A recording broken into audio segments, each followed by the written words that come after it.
bumalik sa ating mga upuan. Maraming salamat po. Muli, pinahalagaan po ang mga participant na muli bumalik sa ating mga upuan. Maraming salamat po.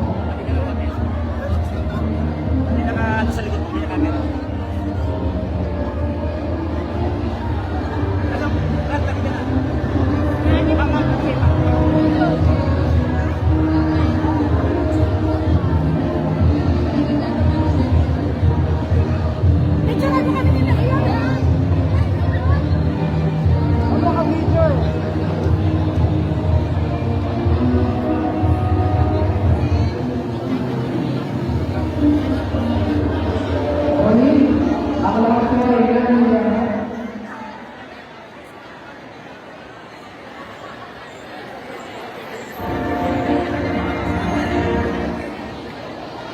Muli, ang lahat ko ay kailangan sa bumalik na to sa aking mga upuan.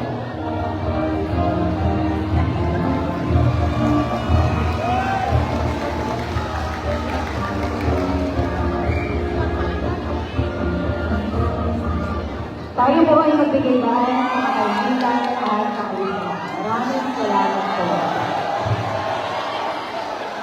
Upang turuan pakilala sa ating mga ipanatuloy pasaman, nagagawin po pong inaayahan ang ating panagtigo sa Profesor Lee. Tinatawagan ko po si Dr. Ronald Vincent R. Bali.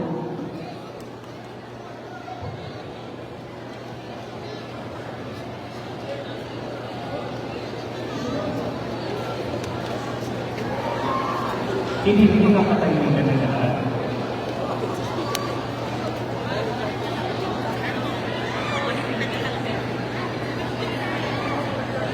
Muli, hinihingin ang katahimikan ng lahat.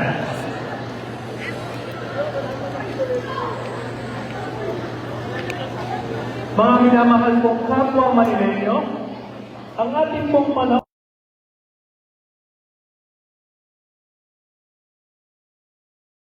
kabataang tulad ninyo. Kitang-kita po ang buong mundo ang suporta niya upang iangat ang kalagayan ng lungsod ng Maynila, lalo na sa larangan ng edukasyon.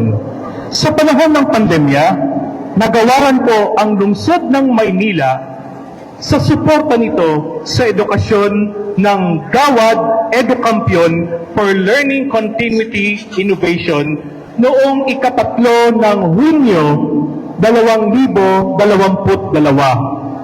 Buong karangalan ko pong ipinakikilala at kilala na ng lahat ang ama ng lungsod ng Maynila, Kagalang-galang Francisco Isko M. Dumagoso.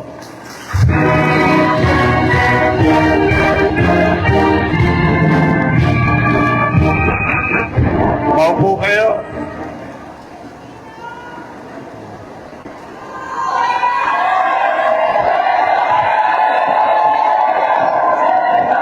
Joyce. Anyway, sa ating pong minamahal na Vice Mayor Chi Atienza,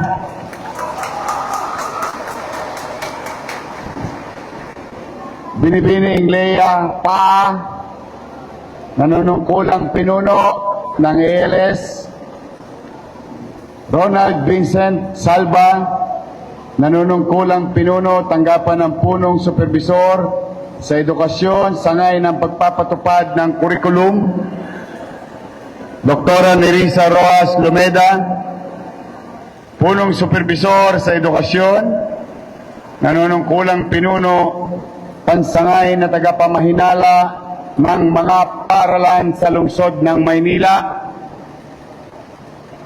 mga supervisor ng programa sa edukasyon, pandistritong supervisor, punong guro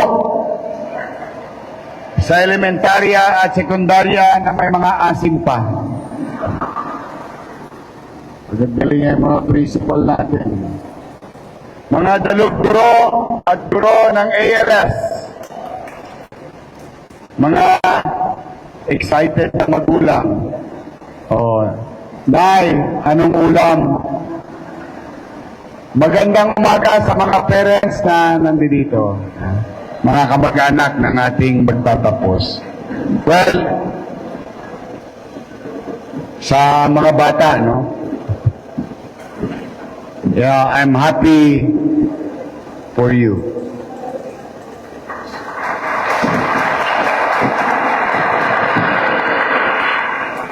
And proud of what you have achieved. Hindi nyo inalintana ang kahirapan ng buhay to pursue learning and having a tool to confront the reality of life. Sa mga bata na nandito, talagang dalawa lang yata ang buhay sa mundo. Isang mayaman, isang mahirap. It can never be equal. I think that's the balance of nature in human society.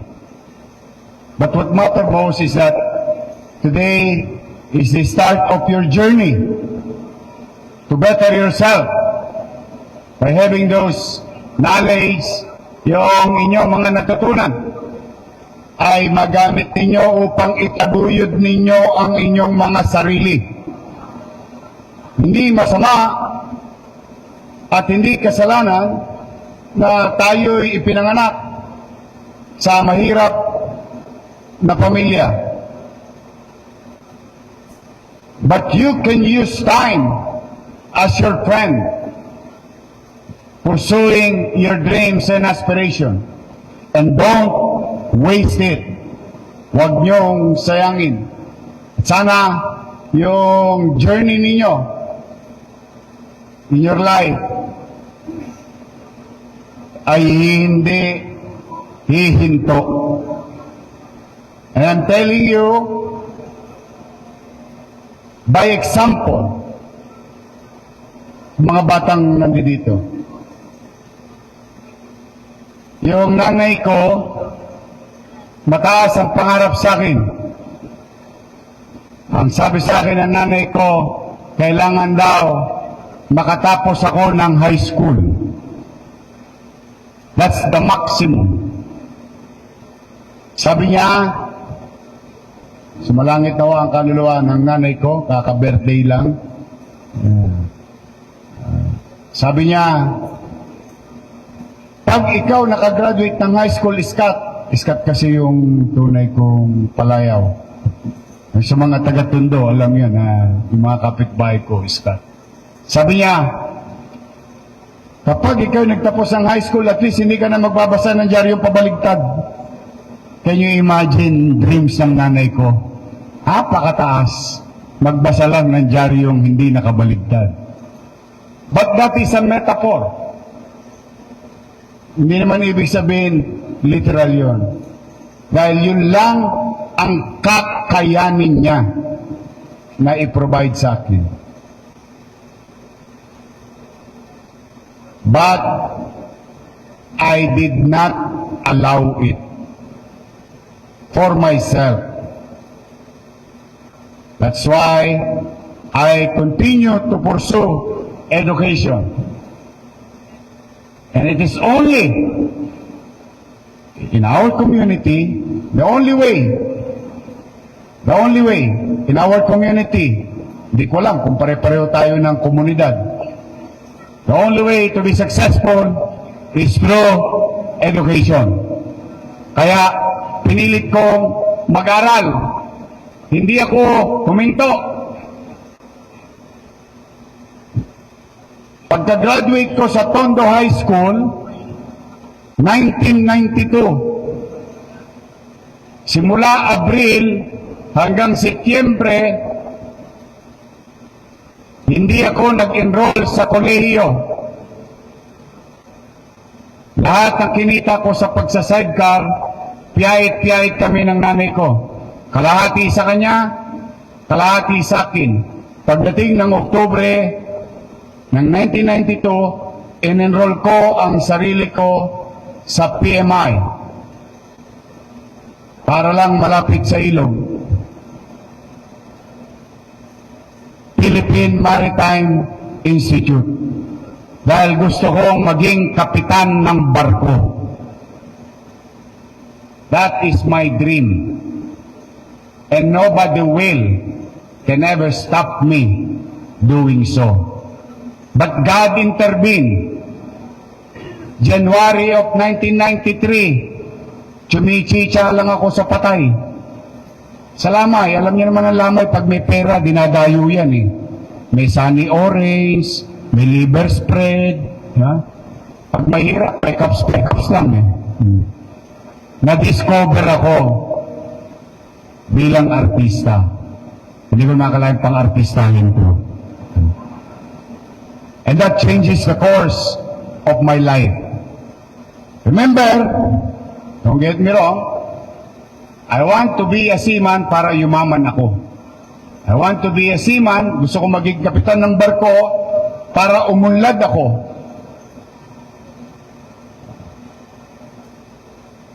And the only way to achieve it is through education. Nothing more, nothing less. There's no other way but through education. But again, pinalad ako makapag-artista at umangat ang buhay ko. Noong magkonsehal ako, meron ba mga taga-tondo rito?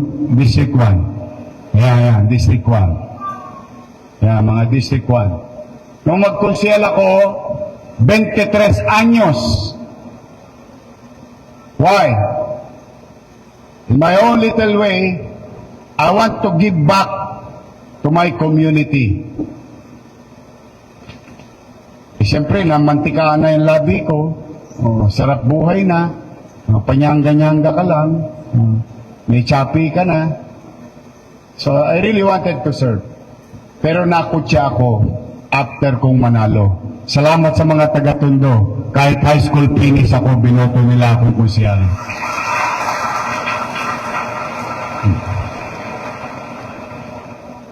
Did I stop? I did not. Imbis na kaawaan ko ang sarili ko, dahil ako'y kinukutya, na ako'y high school finish lang, ay gusto ko sila matigil. Yung mga politikong yaon, what's the way? Went back to school. Nakapagtapos akong kolehiyo, nakapag-abogasya ako ng konti, executive program here, executive program there, all over the world. And yet, now today, we are together. Maybe some of you will be in the same situation that I have. Kaya sa mga bata na nandito, huwag kayong susuko. Sino mag-aakala? Sidecar boy, basurero, pwedeng maging mayor ng Maynila.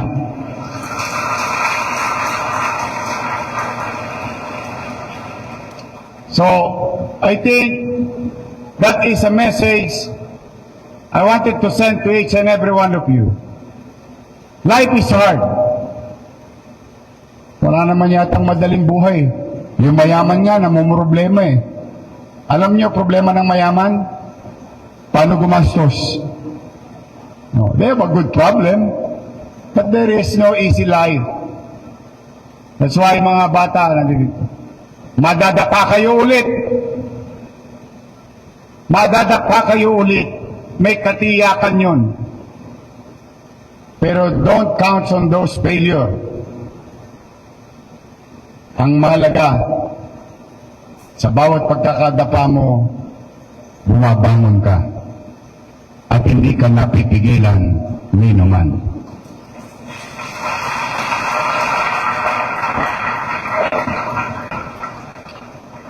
So, today, I wish God that will guide you and bless each and every one of you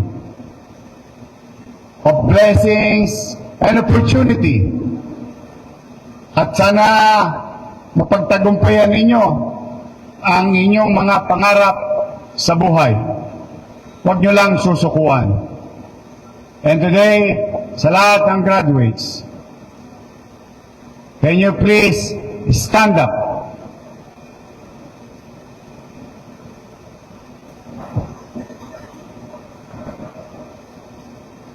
In front of you is your teachers, principals, and educators. Today, we show our gratitude to them. Palakpakan natin sila.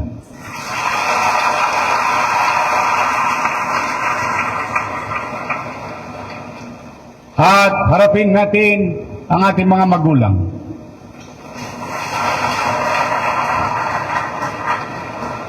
Despite of economic challenges, they continue to support you.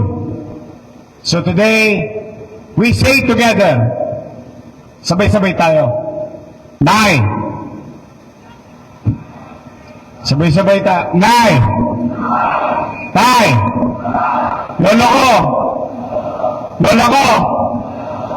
Thank you. I love you. Oh, palapakan niyo ang inyong mga magulang.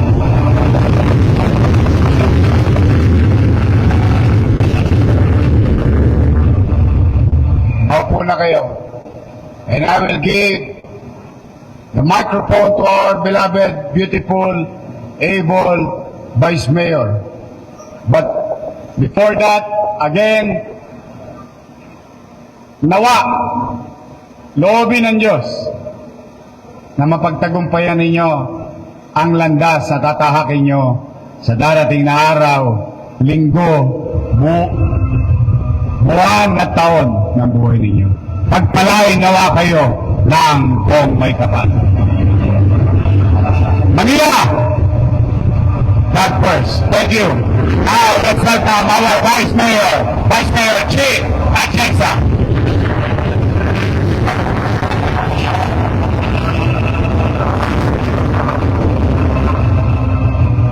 Sa ngalan po ng alternatibong sistema ng pagkatuto, kami po ay taus-pusong nagpapasalamat sa inyo, kagalang-galang Francisco M. Damagoso, Ama at Punong Lungsod ng Maynila, para po sa inyong tunay na makabuluhan at nagbibigay inspirasyong mensahe. Ang inyo pong mga salita ay tunay na nagbigay sa amin ng inspirasyon, pag-asa at bagong pananaw para sa kinabukasan. Muli, maraming salamat po sa inyong pagdalo. At sa punto pong ito, upang ipakilala ang ating ikalawang panauwing pandangal, akin pong tinatawagan ang parang pinuno ng alternatibong sistema ng pagkatuto, Binibining Mayor Viva.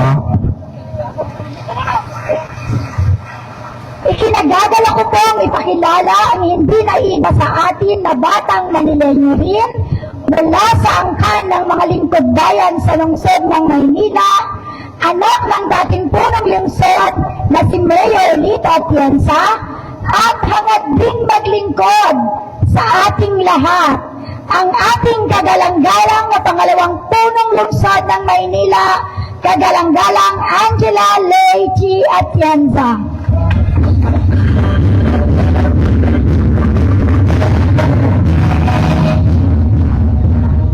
Magandang umaga. Kamusta po kayong lahat? Unang-una, gusto ko pong bumati muna kay Dr. Ronald Vincent Salva. Magandang umaga po, sir, at Binibining Lefa. Sa lahat ng district supervisors na narito ngayon sa aking harapan na napakagaganda at napakapapogi. Makikita ko naman talagang masayang-masaya kayo sa inyong advokasya sa pagtuturo sa mga bata. Kaya maraming salamat po. Dahil kung wala kayo, hindi po natin masusuportahan ng may pagmamahal ang mga kabataan dito sa Maynila. Para naman sa mga magulang na nandyan sa likuran, kamusta po kayo? Para po sa aking mga kapatid na mga Muslim, nakikita ko meron po dyan, Assalamualaikum po sa inyo. Para naman sa mga estudyanteng narito sa aking kanan at sa kaliwa, congratulations sa inyo. Para po sa lahat ng mga guro na narito, alam niyo ako rin ay isang misyonaryo. Although hindi full-time, pero ginagamit ko ang pagiging vice-alkalde for missionary work. At alam ko, kayo rin, meron kayong puso ng misyonaryo sa pagtutulong sa mga bata dito sa Maynila. Kaya dahil dyan, maraming salamat po. Para sa mga magulang naman na narito ngayon, maraming salamat rin dahil sinusuportahan nyo ang inyong mga anak. Dahil kung wala kayo, hindi tatayog ang puno sa puso ng mga anak ninyo. Kaya't dahil sa inyo, magiging maganda na ang kinabukasan ng mga kabataan dito sa Maynila. At para naman sa mga graduate ngayong umaga, tinitingnan ko kayo, nakikita ko, mataas ang pag-asa na magtagumpay kayo sa buhay. Dahil alam ko, nagpupursige kayo na matapos para magawa ng paraan na bumuti ang buhay ninyo. Alam niyo, sa totoo lang, naniniwala ako sa tadhana. Nanalo nga ako dahil sa tadhana eh. Kaya tinitingnan ko kayo lahat dito. Gusto ko alam ninyo, mahalaga ang buhay ninyo, mahalaga ang desisyon ninyo na tumayo sa inyong mga paa. At dahil dito papasok ang grasya ng Panginoon sa inyong mga buhay na siyang tutulong sa inyo na magtagumpay balang araw. Kaya't wag na wag niyong kakalimutan na magtiwala sa inyong kakayanan na lumaban sa buhay. Pero pag kayo'y nanghihina na at nawawala ng pag-asa, huwag niyong kalilimutan na magdasal sa Panginoon. Dahil naniniwala po ako na ang Panginoon naghahanap ng mga tao na gustong lumaban sa buhay at ibigay sa Kanya ang glory pagkatapos na siya ay mabiyayaan. Hindi natin kailangan maging magaling. Ang kailangan natin ang kagustuhan ng ating puso na magamit ng Panginoon para makatulong sa ating kapwa.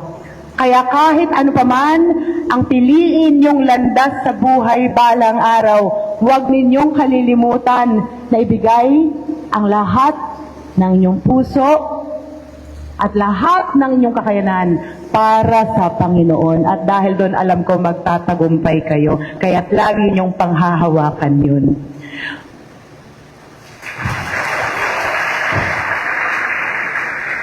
Pero bago po ako magtapos, gusto ko lang i-share. Sa totoo lang, ang aming pagsasama ni Yorme nag-umpisa pa noong 1998 nung siya po ay nag-uumpisa bilang konsehal sa Tondo. Meron po siyang isang bagay na sinabi sa akin noong mga panahon na yon na hindi ko sa kanya sinabi pero pinanghawakan ko hanggang nung ako ay lumaki na at tumanda na. At yan po ay nung sinabi niya sa akin, kahit kailan, huwag akong mahihiyang aminin na hindi ko alam. Huwag akong mahihiyang tanungin kung hindi ko naiintindihan. At yan po ang aking pinanghawakan nung ako po ay tumanda na at masasabi ko na ako'y tumatayo sa inyong harapan ngayon bilang vice-alkalde dahil pinanghawakan ko po yun at kahit kailan hindi ako nahiyang magtanong. Kaya panghawakan niyo po yun mga bata. Okay lang sabihin na hindi nyo alam, hindi nyo naiintindihan. Ang importante, sinusubukan yung maintindihan dahil para sa inyo rin yun. Anyway, gusto ko lang sabihin sa inyo na naniniwala ako sa kakayanan nyo. Mahalaga kayo. Mahalaga ang buhay ninyo. Ipaglaban ninyo yun. At naniniwala ako, kasama ng Panginoon, gaganda ang buhay ninyo. Maraming salamat po sa inyo lahat. Congratulations! Maraming salamat po sa inyong mensahe sa Dalanggalang Angela Ley Atienza, pangalawang punong lungsod ng Maynila.